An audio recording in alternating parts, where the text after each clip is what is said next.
नमस्कार तथा सुप्रभात। काया कैरनमा तपाईलाई साथी टेकमान साक्यसँगै मिलन तिमिल सिन्हाको स्वागत छ। काया कैरन उज्यालो रेडियो नेटवर्कसँगै उज्यालो अनलाइन र मोबाइल एप्लिकेसनबाट एकसाथ प्रसारण भइरहेको छ। आज 2078 साल जेठ 6 गते बिहीबार वैशाख शुक्ल पक्षको अष्टमी उपरान्त नवमी तिथि सन् 2021 मे 20 तारिक। काया कैरन सुरु गरौं मुख्य खबरका शीर्षकहरूबाट।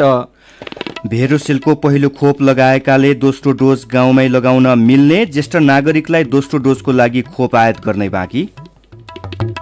तालिका निकालेर 65 वर्षभन्दा माथिका जनतालाई त्यो खोप हामी तुरुन्तै दिने पक्षमा छौं, तर खोपको सुनिश्चितता चाहिँ राज्यले अहिले गर्दैछ। यो हुने बित्तिकै हामी त्यो गर्छौं। बेलैमा अक्सिजन, आइसियु र भेन्टिलेटर नपाउँदा संक्रमितको ज्यान जाने गरेको विज्ञको भनाई। पहाडी र हिमाली जिल्लामा पूर्वाधार अभावले उपचारमा समस्या। निषेधाज्ञा अघि 81% उद्योग पूर्ण सञ्चालनमा, संक्रमण रोक्दै आर्थिक गतिविधि चलायमान बनाउनु पर्नेमा जोड। लेबनानमाथि इजरायलको जवाफी आक्रमण, युद्ध विरामबारे अमेरिकी राष्ट्रपति र इजरायलका प्रधानमन्त्री बीच चौथो पटक कुराकानी। र लिभरपुल इङ्ग्लिस प्रिमियर लिग फुटबलको शीर्ष 4मा। काया कैरनमा अब खबरको सिलसिला। कोरोना भाइरस विरुद्धको भेरोसेल खोपको पहिलो डोज लगाएर शहरबाट गाउँ पुगेकाले अब गाउँमै दोस्रो डोज लगाउन पाउने भएका छन्। विभिन्न कारणले काठमाडौँ उपत्यका बाहिर गएकालाई सहज बनाउन यस्तो व्यवस्था गर्न लागि स्वास्थ्य तथा जनसङ्ख्या मन्त्रालयले जनाएको छ। भेरोसेल दोस्रो मात्रा खोप लगाउनु पर्ने व्यक्तिले आफ्नो पालिकाका स्वास्थ्य संयोजक मार्फत जिल्ला स्वास्थ्य कार्यालयमा लगत टिपाउन सक्ने मन्त्रालयले निकालेको विज्ञप्तिमा उल्लेख छ। मन्त्रालयका अनुसार लगत तयार भएपछि छिटै प्रदेशको समन्वयमा खोप लगाउने मिति र ठाउँ तोकिनेछ। खोपबारे अरू जिज्ञासा समेटिएको कोरोना क्याप्सुल अबको पालोमा। कोरोना क्याप्सुल लिएर आइपुग्नु भएको छ गोपाल गुरागाई।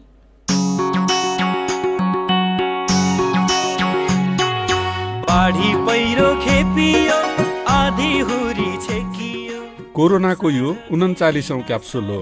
आजको क्याप्सुलमा 4वटा डोजहरू छन्। यी डोजहरू कोरोनाको खोप लिँदै गरेका र लिन पर्खिरहेका नागरिकको खुल्दुली मेटाउने उद्देश्यले तयार पारिएका छन्। कोरोना क्याप्सुलका आजका डोजहरू दिँदै हुनुहुन्छ स्वास्थ्य मन्त्रालयका प्रमुख विशेषज्ञ डाक्टर रोशन पोखरेल।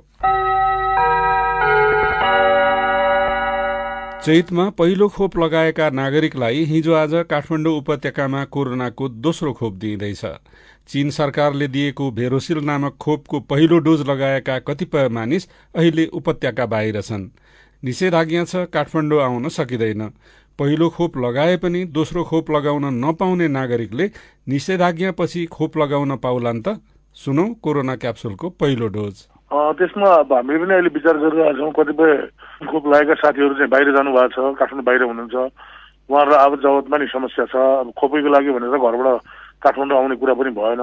यसमा मन्त्रालयले विचार गर्दैछ र यो निषेधाज्ञा हटेपछि उहाँहरूलाई फेरि दोस्रो मात्रा खोप लगाउनलाई केही सहजीकरण गर्नेछ मन्त्रालयले। एकपल्ट कोभिड पोजिटिभ भएका धेरै मानिसका मनमा लागेको छ रोग प्रतिरोधात्मक क्षमता बढेकै छ, के खोप लगाइराख्नु पर्यो? के एकपटक कोरोना संक्रमित भएको व्यक्तिले खोप लगाउन नपर्ने नै हो त? कोरोना क्याप्सुलको दोस्रो डोज यसै विषयमा छ। अब एकचोटि भइसकेपछि 3 महिनासम्म चाहिँ एन्टिबडी बन्ने भन्ने हुन्छ, तर यो विभिन्न रिपोर्टले चाहिँ तपाईँलाई यदि माइल्ड फर्मको मात्रै थियो होइन, तपाईँले प्लाज्मा थेरापी लिनु भएको छैन, मोनोक्लोनल एन्टिबडी लिनु भएको छैन भने तपाईँले 2 हप्तापछि अथवा 4 हप्तापछि फेरि दोस्रो मात्राको खोप लगाए हुन्छ। तर यदि तपाईँलाई गम्भीर प्रकृतिको रोग लागेर तपाईँले प्लाज्मा थेरापीहरू लिनु भएको छ भने 3 महिनापछि मात्रै लगाउने भन्ने चाहिँ सिडिसीको गाइडलाइनमा छ। गम्भीर प्रकृतिको थिएन भने 2 देखि 4 हप्तापछि लगाउँदा भयो होइन। तर यदि गम्भीर प्रकृतिको थियो भने चाहिँ र उहाँलाई प्लाज्मा थेरापी अथवा त्यो मोनोक्लोनल एन्टिबडिजहरू नै चलाएको थियो अस्पतालमा भर्ना गरेर भने उहाँहरूले 3 महिनासम्म नलाउँदा नै हुन्छ भन्ने कुरा छ। अहिलेको अवस्थामा चाहिँ यदि खोप आफूले पाइन्छ भने हाम्रो सल्लाह चाहिँ लाउनु नै भन्ने हुन्छ। तर यो कुनै कम्पलसरी होइन। अब यसका साइड इफेक्ट पनि होला आफ्नो ठाउँमा, तर विश्वको अवस्था हेर्दाखेरि यसले धेरै जसो मान्छेलाई राम्रो गरेको हुनाले खोप लगाउनु पर्ने नै हाम्रो सुझाव हुन्छ। 2077 सालको फागुनमा कोभिसिल्डको पहिलो खोप लगाएका 65 वर्षभन्दा माथिका नागरिक दोस्रो खोपको पर्खाइमा छन्। पहिलो खोप दिँदा उनीहरूलाई 12 हप्ताभित्र दोस्रो खोप दिने भनिएको थियो। 12 हप्ता अथवा 3 महिना पनि बितिसक्यो, तर दोस्रो खोपको पत्तो छैन। अब उनीहरूले दोस्रो खोप कहिले लगाउन पाउलान्? सुनौ कोरोना क्याप्सुलको तेस्रो डोज। पहिले हामीले 8 देखि 12 हप्ताको बिचमा भनेर जेठ 15 गतेबाट भन्ने सोचेका थियौँ, तर अहिले हामीसँग खोप नभएको र 12 देखि 16 हप्तासम्म पनि लाउन मिल्ने भन्नेको हुनाले त्यसमा हामीलाई एकदम चिन्तित छौँ। त्यो हामी जतिसक्यो छिटै त्यो तालिका निकालेर 65 वर्षभन्दा माथिका जनतालाई त्यो खोप हामी तुरुन्तै दिने पक्षमा छौँ। तर खोपको सुनिश्चितता चाहिँ राज्यले अहिले गर्दैछ, यो हुने बित्तिकै हामी त्यो गर्छौँ। काठमाडौँ उपत्यकामा भेरोसिलको पहिलो खोप लगाएकाहरूले दोस्रो खोप लगाइरहेका छन्, तर पहिलो खोप लगाउने अरू जिल्लाका नागरिकले दोस्रो खोप लगाउन पाएका छैनन्। पहिलो खोप पाएका अरू जिल्लाका नागरिकको लागि दोस्रो खोप कहिले सुरु हुन्छ? सुनौ कोरोना क्याप्सुलको चौथो तथा अन्तिम डोज। अब कारण भन्दा नि यो चाहिँ पहिले सुरुमा चीन सरकारले दिएको हुनाले अनुदानको लागि मात्रै हामीले इमर्जेन्सी युज दिएका हौँ। त्यही भएर यो सम्बन्धित साधन ठाउँहरूबाट बाहिर जाने व्यक्तिहरूको लागि लगाउने भन्ने सोचमा थियौँ हामी। तर खोप रहिरहँदाखेरि यसको सदुपयोग भएन कि भन्ने कुरा आउँछ भन्ने हिसाबले हामीले भ्यालीभित्रका ठाउँहरूमा खोलेका हौँ। अलि अस्तव्यस्त भयो सुरुको पालामा र त्यहीँबाट कोभिड पनि सर्यो भन्ने हिसाबले चाहिँ अहिले हामीले वडाहरूमा दिएका छौँ। यसलाई बाहिरसम्म लानुपर्ने हो। अब खोप आउने बित्तिकै हामी भेरोसिलै आएको खण्डमा हामी त्यसलाई यथाशीघ्र बाहिर पठाउने कोसिसमा छौँ। कोरोनाको खोपसँग सम्बन्धित अनेक जिज्ञासाको जवाफका लागि स्वास्थ्य मन्त्रालयका प्रमुख विशेषज्ञ डाक्टर रोशन पोखरेललाई धन्यवाद र सुन्नु भएकोमा तपाईलाई पनि धन्यवाद। लौ त कोरोनाको अर्को क्याप्सुलमा फेरि भेटौँला।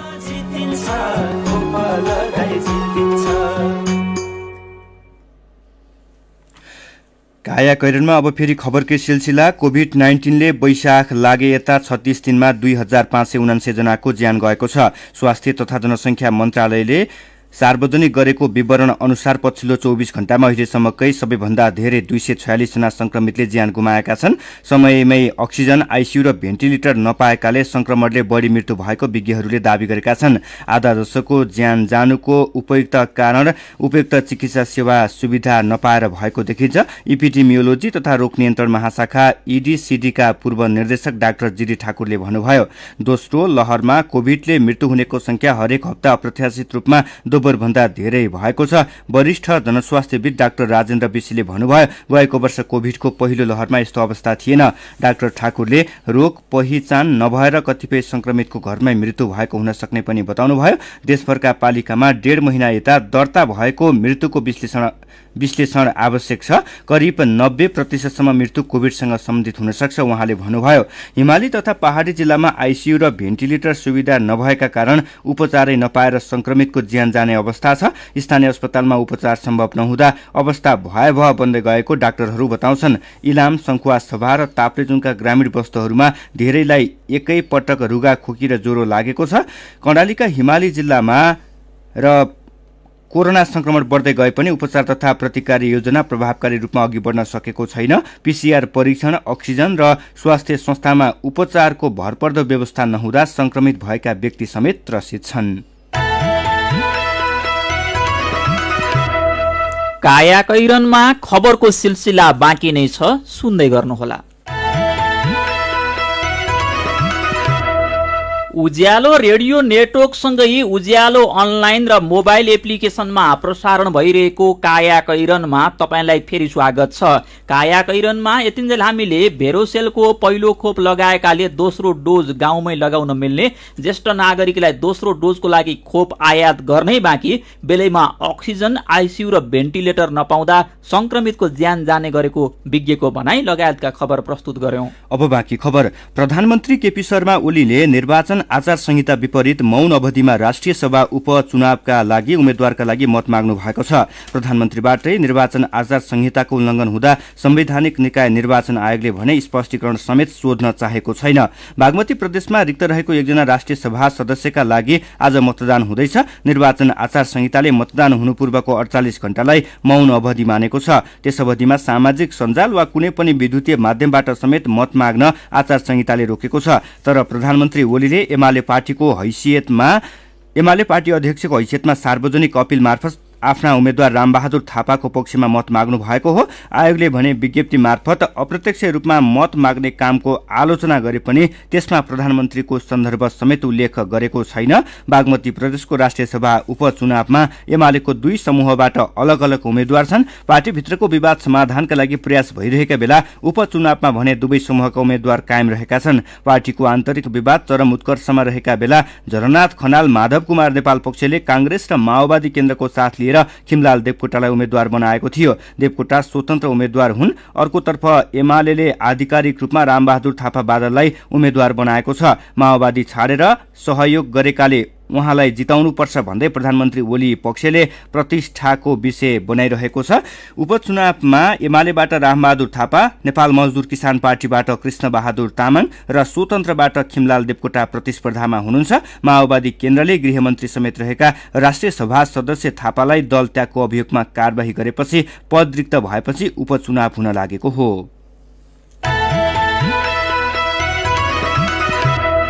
कोभिड-19 को दोस्रो लहरको संक्रमणबाट बच्न सरकारले गरेको निषेधाज्ञा सुरु हुनुअघि देशमा रहेका 81.2% उद्योग व्यवसाय पूर्ण रूपमा सञ्चालनमा रहेको राष्ट्र बैंकको प्रतिवेदनले देखाएको छ। हिजो सार्वजनिक कोभिड-19 ले अर्थतन्त्रमा पारेको प्रभाव सम्बन्धी दोस्रो पुनरावृत्ति सर्वेक्षण प्रतिवेदनले यस्तो देखाएको हो। वैशाख 16 पछि काठमाडौँ उपत्यका लगायतका देशका धेरै जिल्लामा निषेधाज्ञा गरिएकाले उद्योग व्यवसाय प्रभावित भएको प्रतिवेदनको निष्कर्ष छ। दोस्रो पुनरावृत्ति सर्वेक्षण सार्वजनिक गरिसक्दा कोभिड-19 को दोस्रो लहरले गर्दा प्राय जिल्लामा फेरि निषेधाज्ञा भइरहेको छ। यसले गर्दा अर्थतन्त्र पुनः प्रभावित हुन पुग्ने देखिएको अध्ययनले देखाएको छ। कोभिडको संक्रमण रोक्दै यथासम्भव रूपमा आर्थिक गतिविधि पनि चलायमान बनाउनु पर्ने आवश्यकता रहेको प्रतिवेदनको निष्कर्ष छ। 2077 असारको तुलनामा उद्योग व्यवसायहरूको उत्पादन कारोबारको अवस्थामा पनि सुधार आएको प्रतिवेदनले देखाएको छ। कोभिड संक्रमण फैलिन नदिन सरकारले जारी गरेको निषेधाज्ञाका कारण अहिले देशभर सञ्चालित 50% भन्दा बढी उद्योगहरू बन्द छन्। सञ्चालनमा रहेका उद्योगहरूले पनि आफ्नो क्षमताको 40% भन्दा कम उत्पादन गरिरहेको व्यवसायहरू बताउँछन्। निषेधाज्ञामा कर्मचारीलाई उद्योगभित्रै आवासीय सुविधा दिएर पूर्ण स्वास्थ्य मापदण्ड पालना गरी उद्योग सञ्चालन गर्न रोकटोक छैन। तर कोभिड आक्रामक ढंगले फैलिन थालेपछि उद्योगहरू आफै बन्द हुने अवस्थामा पुगेको नेपाल उद्योग वाणिज्य महासंघ प्रदेश 1 का वरिष्ठ उपाध्यक्ष राजेन्द्र राउतले बताउनुभयो। सर्वोच्च अदालतले निषेधाज्ञाका बेलामा कर बुझाउन बाध्य नपार्न सरकारका नाममा अन्तरिम आदेश जारी गरेको छ। सर्वोच्चले यो अवधिमा कर विवरण दाखिला गर्न बाध्य नपार्न पनि आदेश जारी गरेको छ। कर नबुझाएकै कारण जरिवानाको निर्णय नगर्न पनि आदेश दिएको छ। आन्तरिक राजस्व विभागले अधिवक्ता सिर्जना अधिकारी लगायतमाथि कर विवरण नबुझाएको भनी जरिवाना तोकेको थियो। निषेधाज्ञाका बेलामा आफूहरूमाथि अनावश्यक रूपमा जरिवाना तोकिएको भन्दै उनीहरूले सर्वोच्च अदालतमा निवेदन दिएका थिए। निवेदनमाथिको प्रारम्भिक सुनवाईपछि न्यायाधीश मीरा खड्काको इजलासले निषेधाज्ञा वा लकडाउनको अवधिभर कर बुझाउन बाध्य नपार्न अन्तरिम आदेश दिएको हो। तपाई सुन्दै हुनुहुन्छ काया कैरन। हामीसँग मेरो पनि भन्नु छ र कार्टुनसँगै खबरको सिलसिला बाँकी नै छ, सुन्दै गर्नुहोला। सीधा कुरा प्रष्ट विचार काठमाडौँमा 90 मेगाहर्ज उज्यालो रेडियो नेटवर्क मार्फत देशभरिका विभिन्न एफएम स्टेशन तथा उज्यालो अनलाइन र मोबाइल एप्लिकेशनमा प्रसारण भइरहेको काया कैरनमा तपाईलाई फेरि स्वागत छ। अब बाँकी खबर। कोरोना महामारीसँग लडाईँमा सहयोग गर्दै नेपाललाई विभिन्न मित्र राष्ट्रले पठाएका थप स्वास्थ्य सहयोग आउने क्रम सुरु भएको छ। प्रधानमन्त्री केपी शर्मा ओलीको आह्वान र परराष्ट्र मन्त्रालयले गरेको निरन्तर पहल स्वरूप स्वास्थ्य सहयोग धमाधम नेपाल भित्रन थालेको हो।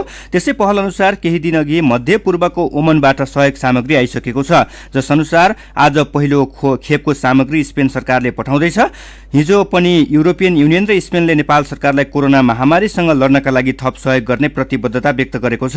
परराष्ट्र मन्त्री प्रदीप कुमार गेवाली र युरोपेली युनियन तथा स्पेनका विदेश एवं सहयोग मन्त्रालयका मन्त्री तथा स्पेनका सहयोग मन्त्री अरन्चा गोन्जाजेल लायाबीच हिजो भएको टेलिफोन वार्तामा यस्तो प्रतिबद्धता भएको हो। वार्ताका क्रममा नेपाल र युरोपियन युनियन तथा स्पेनका सम्बन्धका विभिन्न पक्ष र सहयोग आदान प्रदानका विषयमा थप छलफल भएको परराष्ट्र मन्त्रालयले जनाएको छ। मन्त्री गेवालीले सहयोगका लागि धन्यवाद व्यक्त गर्नु भएको छ। विदेश मन्त्री गोन्जाजेल लायाले नेपालमा रहेका स्पेनी नागरिकलाई फिर्ता पठाउनका लागि सहयोग गरेकोमा धन्यवाद दिनु भएको छ। यसैबीच स्पेन सरकारले नेपाललाई अत्यावश्यक चिकित्सा सामग्री आज पठाउँदैछ।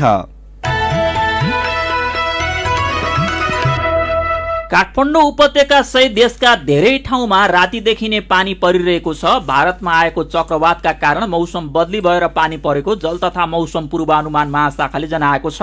महाशाखाले आज दिनभर नै झरी पर्ने र केही ठाउँमा ठूलो पानी पर्ने भएकाले सावधानी अपनाउन आग्रह गरेको छ। आज कर्णाली, सुदूरपश्चिम, गण्डकी र लुम्बिनी प्रदेशका केही ठाउँमा ठूलो पानी पर्ने सम्भावना रहेको भन्दै महाशाखाले सचेत रहन आग्रह गरेको हो। प्रदेश 1, प्रदेश 2 र बागमती प्रदेशका केही ठाउँमा पनि मध्यम तथा ठूलो पानी पर्न सक्ने मौसमविदको अनुमान छ। मौसम पूर्वानुमान महाशाखाले नदीहरूमा बाढीको समेत सम्भावना रहेकाले आवश्यक सतर्कता अपनाउन अनुरोध गरेको छ। यस्तै उच्च पहाडी तथा हिमाली क्षेत्रमा हिउँ पर्न थालिसकेकोले यो समयमा पर्वतारोहण नगराउन मौसमविदले आग्रह गरेका छन्। मेरो पनि भन्नु छ। कोरोना संक्रमितको उपचारका लागि अस्पतालमा शैय्या तथा अक्सिजन अभाव भइरहेको खबरमा चन्द्रप्रसाद आचार्यको प्रतिक्रिया छ। शैय्याको अभाव भएमा अस्पताल नजिकका विद्यालय, क्याम्पस तथा अरू भवनहरू विकल्प हुन सक्छन्। सामान्य उपचार तथा अक्सिजन दिनेसम्मको उपचार त्यस्ता ठाउँबाट गर्न सकिन्छ। सामान्य अवस्था भएकाहरू घरमा बसेर पनि निको हुन सकिन्छ। तर धेरैलाई स्वास्थ्यकर्मीको निकटमा रहे मात्रै पनि निको हुने आधार भएकोले सरकारले अस्थायी अस्पताल बनाएरै भए पनि अस्पताल खोज्नेलाई अस्पतालको शैय्या उपलब्ध गराउनु पर्छ। सन्तोष राई लेख्नुहुन्छ, सकेसम्म कोरोना संक्रमण हुनै नदिन हामी नागरिकले स्वास्थ्यका मापदण्ड पालना गरौं। ख्याल गर्दा गर्दै पनि संक्रमण भइहालेमा समयमा जाँच गरी अरूलाई फैलनबाट रोकौं। अस्पताल चाहिने अवस्था आएमा सरकारले व्यवस्थापन गर्नुपर्छ। यो बेला पद र धन कमाउने भन्दा नागरिकको स्वास्थ्य ठूलो हो भन्ने कुरा सबै नेताले बुझ्नुपर्छ। अहिलेको संकटसँग जुझ्ने सबैभन्दा प्रभावकारी निकाय पालिका हो भन्दै मधु घिमिरे लेख्नुहुन्छ, पालिकाहरूले आफ्नो क्षेत्रमा रहेका संक्रमितको तथ्याङ्क दुरुस्त बनाएर उनीहरूको अवस्थाका बारेमा नियमित जानकारी लिनुपर्छ। आवश्यकता अनुसार आइसोलेसन र अक्सिजनको व्यवस्था गर्ने र सघन उपचार नै चाहिनेलाई अस्पताल पठाउने गरेमा अहिले देखिएको अभावको संकट घट्ने थियो कि? अनि दैलेखमा महिनावारी हुँदा छाउगोठ वा ओढारमा बस्न छाडेर घरमा बस्न थालेका महिलाहरूको कथा उज्यालो टिभीमा हेरेर सीता पाण्डे राणाभाट लेख्नुहुन्छ, आहा कति राम्रो खबर। यस्तै चेतनाको दियो सबैको मनमा बालेर व्यवहारमा परिवर्तन आओस्। विचारका लागि तपाईलाई धन्यवाद। मेरो पनि भन्नु छ। मेरो पनि भन्नु छ प्रस्तुत गर्दै हुनुहुन्थ्यो साथी मदन पौड्याल। कायाकैरनमा अब विदेशको खबर। इजरायलले लेबनानमाथि जवाफी आक्रमण गरेको छ। यसअघि लेबनानले इजरायलमा 4वटा रकेट आक्रमण गरेको थियो। यसको जवाफमा आफूले पनि आक्रमण गरेको इजरायलले जनाएको छ। यसबीचमा अमेरिकी राष्ट्रपति जो बाइडेनले इजरायलका प्रधानमन्त्री बेन्जामिन नेतान्याहुसँग टेलिफोनमा कुरा गर्नुभएको छ। गाजा क्षेत्रमा भइरहेको हिंसापछि यो दुई नेताबीच चौथो पटक टेलिफोनमा कुराकानी भएको हो। उहाँहरूबीच गाजामा भइरहेको युद्धलाई रोक्ने विषयमा छलफल भएको व्हाइट हाउसले जनाएको छ।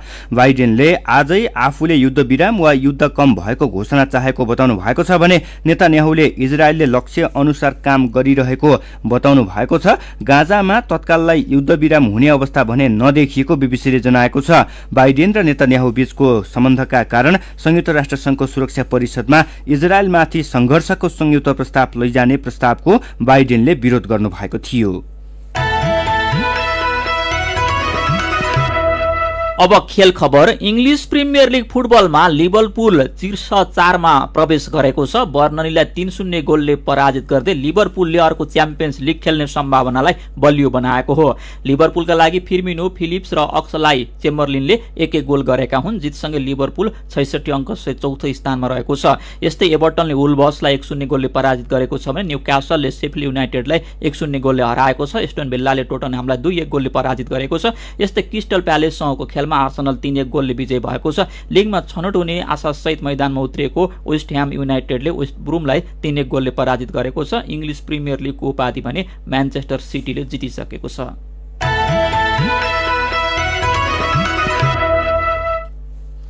काया कैरनमा अब केही खबर संक्षेपमा। गण्डकी प्रदेशका मुख्यमन्त्री पृथ्वी सुब्बा गुरुङले मन्त्री परिषद विस्तार गर्नुभएको छ। मुख्यमन्त्री गुरुङले हिजो पुरानै मन्त्रीलाई निरन्तरता दिँदै मन्त्री परिषद विस्तार गर्नुभएको हो। प्रदेश प्रमुख सीता कुमारी पौडेलले किरण गुरुङ, विकास लम्साल, रामशरण बस्नेत र नरदेवी पुनलाई पद तथा गोपनीयताको शपथ गराउनु भएको हो। तङ्ग्रिँदै गरेको दुग्ध व्यवसायलाई निषेधाज्ञाले पुनः शिथिल बनाएको छ। पहिलो चरणको लकडाउन 10 महिनामा खुलेपछिका झण्डै 3 महिना दुग्ध पदार्थको बिक्री सामान्य जस्तै भइसकेको थियो। अहिले संकलन र खपत 40% भन्दा तल झरेको उद्योगी व्यवसायीहरू बताउँछन्। नेपाल टेलिकमले सोमबार नेपालमै पहिलो पटक 4G प्रविधिमा आधारित उच्च गुणस्तरीय आवाज सेवा अर्थात् VOLT सेवाको परीक्षण सुरु गर्यो। प्रयोगकर्ता सबैका लागि खुला गरिएका परीक्षणमा भने टेलिकमका धेरै ग्राहक सहभागी हुन पाएनन्। 2 दिनमा 1,37,000 भन्दा बढी एक्टिभेट भएका छन्। चल्तीका सबै मोबाइलमा खुलाउने प्रयास भइरहेको टेलिकमले जनाएको छ। नेपाल उद्योग परिसंघले देशका विभिन्न 9 अस्पताललाई 200 थान अक्सिजन सिलिन्डर प्रदान गरेको छ।